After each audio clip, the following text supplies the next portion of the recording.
That's right, Dree and Joe. Officials are treating this as a terrorism investigation until they find out otherwise. Right now, we had in the news conference that was held yesterday, Edward Reinhold, he's a special agent from the FBI that's in charge of this investigation. He said that they are treating this as a case of domestic terrorism, and this is where it all began here on Lee Highway. Behind me is the Armed Forces Career Center. This is where Army, Navy, Marines, National Guard are recruited.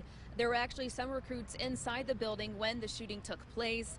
Abdulaziz, according to witnesses, pulled into this parking lot, rolled down his window and pulled out his gun and started firing. And within 30 seconds, he had unloaded about 25 rounds and sped right off. And that's when he went to the second location on Amnicola Highway. And that's where he killed 4 Marines and shot a police officer and injured 2 others.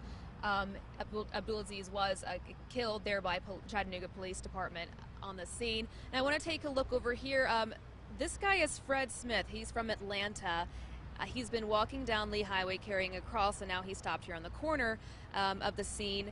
He says that he's been carrying this cross for a very long time. He was there after the Oklahoma City bombings. He was in New York after 9/11. He was there after the Virginia Tech shootings, and now he's here in Chattanooga. He said he's there to remind people that God is still in control, and that's the message that he wants to see sent to everyone. You can see his sign there says Jesus loves you, and this is just something that he says he does everywhere during sunrise when it's called upon on his heart.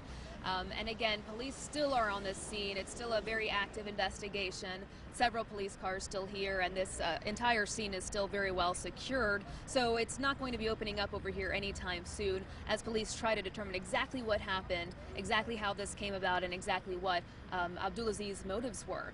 We'll be right back after the break.